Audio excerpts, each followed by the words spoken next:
Salam sejahtera Malaysia, berita yang akan dibawakan kali ini. Situasi politik di Sabah ujian pertama Undang-Undang Anti Lompat Parti. Akta Perlembagaan Pindaan Nombor 3 2022 Akta E1663 melarang ahli Dewan Rakyat bertukar parti yang dikuatkuasa sejak Oktober lalu bakal teruji menerusi situasi politik semasa di Sabah ketika ini. Ia berikutan tindakan pemimpin Parti Peribumi Bersatu Malaysia Sabah termasuk 4 ahli parlimennya di Sabah yang mengumumkan meninggalkan parti itu semalam.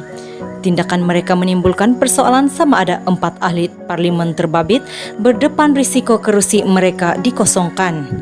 Pada pilihan raya umum ke-15 bulan lalu, 5 ahli Bersatu Sabah memenangi kerusi ditandingi masing-masing 4 atas tiket Gabungan Rakyat Sabah dan seorang Perikatan Nasional.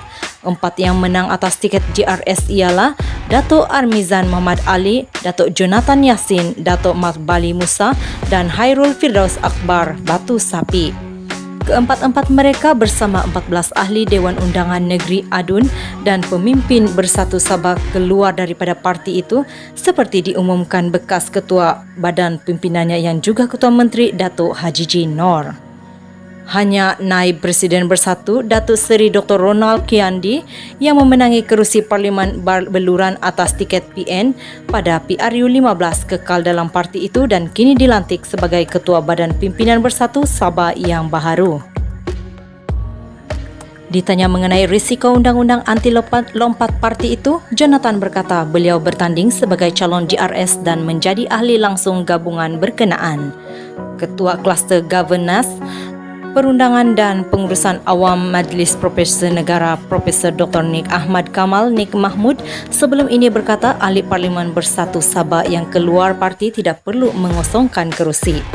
Katanya tindakan mereka tidak jatuh di bawah undang-undang baharu anti lompat parti yang diluluskan pada 5 Oktober lalu. Beliau berkata, ia kerana ahli parlimen terbabit bertanding atas tiket GRS yang sudah didaftar secara rasmi dan bukannya di bawah tiket Bersatu. Undang-undang baharu itu katanya hanya terpakai jika seorang daripada ahli parlimen GRS itu meninggalkan gabungan berkenaan dan menyertai parti lain. Sementara itu, Presiden Persatuan Undang-Undang Sabah Roger Chin berkata undang-undang anti lompat digubal untuk menghalang seseorang wakil rakyat yang menang atas tiket sebuah parti politik daripada melompat ke parti lain selepas memenangi kerusi. Bagaimanapun apa terjadi jika seseorang melompat dari satu gabungan parti ke gabungan parti lain tetapi masih berada dalam pakatan yang sama, adakah undang-undang itu juga menghalangnya?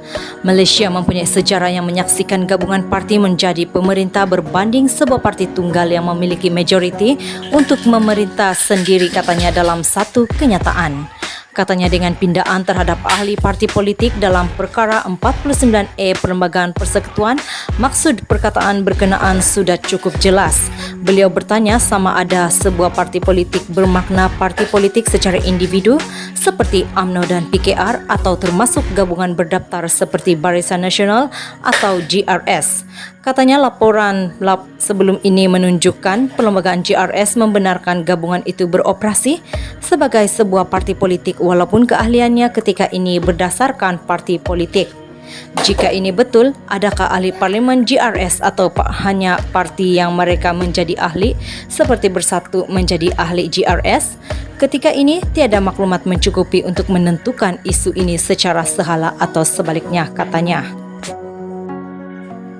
Roger berkata watika bendera dan lambang yang digunakan ahli parlimen boleh memainkan peranan dalam faktor yang boleh dipertimbangkan bagi mendapatkan jawapan berhubung persoalan itu. Sekian berita kali ini, nantikan berita selanjutnya. Terima kasih.